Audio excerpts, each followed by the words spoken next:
آپ کا حکم سر آنکھوں پر، میں بانگ نہیں لگاؤں گا۔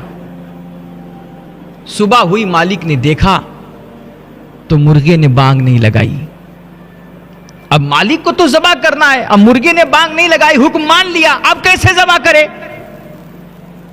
تو مالک نے ایک دوسرے دن ایک دوسرا قانون اس پہ لاگو کیا، کہا دیکھو تم بانگ نہیں لگا سکتے، لیکن صبح صبح تم پر اپنا پھڑپھڑاتے ہو نا، پر یہ جو تم اپنا ڈنک پنکھ پھڑپھڑاتے ہو یہ بھی مت پھڑپھڑانا، اس سے بھی ہمیں تکلیف ہوتی ہے۔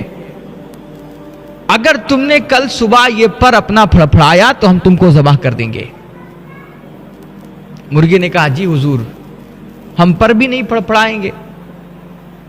دوسرا دن ہوا تو مرغے نے نہ اذان دی نہ پر پھڑپھڑایا، لیکن یہ ہے کہ اس نے اپنی گردن، فطرت ہے بھائی، تو اپنی گردن اس نے اونچی نیچی کی، کچھ ادھر ادھر ایٹھا ویٹھا، تھوڑی حرکت کی، اور پھر بیچارہ چپ چاپ سو گیا۔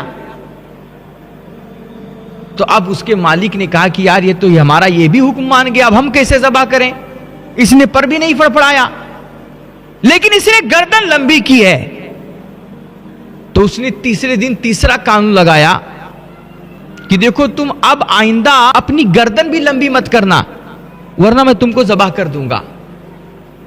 مرغے نے کہا جی حضور، ہم گردن بھی لمبی نہیں کریں گے، چونکہ ہمیں اپنی زندگی پیاری ہے، موت سے خوف آتا ہے، تو اس لیے اب ہم گردن بھی لمبی نہیں کریں گے، جیسا آپ کہو گے ویسا ہم رہیں گے، ویسے اپنی زندگی گزاریں گے، بس میری زندگی بخشی جائے، مجھے زندہ رہنے دیا جائے۔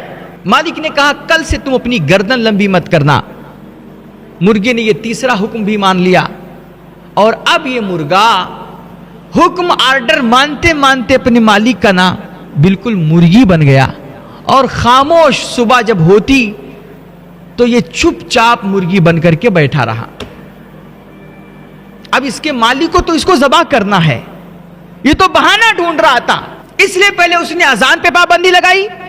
مرغے نے جب یہ پہلا حکم مانا تو اس نے دوسرا حکم لگایا کہ بھئی تم اپنا پر بھی نہیں پھڑپھڑا سکتے، وہ بھی مان لیا۔ اس نے تیسرا آرڈر جاری کیا کہ تم اپنی گردن بھی لمبی نہیں کر سکتے۔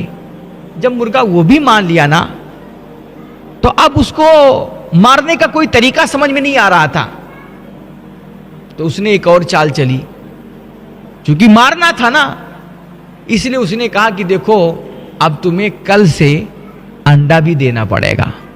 مرغے سے کہا کہ تمہیں انڈا دینا پڑے گا۔ بھائی مرغا کیسے انڈا دے گا؟ یہ تو ناممکن چیز ہے نا، فطرت کے خلاف ہے، لیکن چونکہ مالک کو مرغے کو ذبح کرنا ہے، اس لیے وہ یہ نہیں دیکھ رہا ہے کہ مرغے کے مزاج کے مطابق کیا ہے، فطرت کے مطابق کیا چیزیں ہیں، اس کو اس سے مطلب نہیں ہے، بس اس نے یہ قانون تھوپ دیا اس پر کہ کل سے تمہیں انڈا دینا ہے۔ اب بھائی یہ انڈا تو مرغا دے نہیں سکتا، اس لیے اب اس کو اپنی موت صاف نظر آنے لگی، اور جب مرغے کو اپنی موت اپنے سر پہ ناچتی ہوئی دکھائی دی نا، تو مرغے نے رونا دھونا شروع کر دیا، شور شرابہ کرنا شروع کر دیا، چلانا شروع کر دیا۔ تو مالک نے پوچھا کیوں چلا رہے ہو، کیوں اتنا شور مچا رہے ہو؟ تمہیں موت سے ڈر لگتا ہے کیا؟ موت سے خوف کھاتے ہو؟ تو مرغے نے کہا نہیں صاحب، پہلے خوف کھاتا تھا، لیکن آج پتا چلا کہ مرنا تو بالآخر ہے ہی ہے، اب میں اپنی موت کو سوچ کر کے نہیں رو رہا ہوں۔ کہا پھر کیوں رو رہے ہو؟ کہا میں تو اس لیے رو رہا ہوں کہ یار پہلے مرا ہوتا تو اذان کے نام پہ مرا ہوتا، آج مروں گا تو میں ایک انڈے کے نام پہ مروں گا۔ کتنا اچھا ہوتا کہ میں اذان کے نام پر عزت کی موت پہلے مر جاتا، تو آج انڈے کے نام پر ذلت کی موت مرنے کی نوبت نہ آتی۔ کتنا اچھا ہوتا کہ میں اذان کے نام پر مرتا۔ ہم لوگ سمجھتے ہیں نا کہ ہم ان کا قانون مان لیں گے، ان کے آرڈرز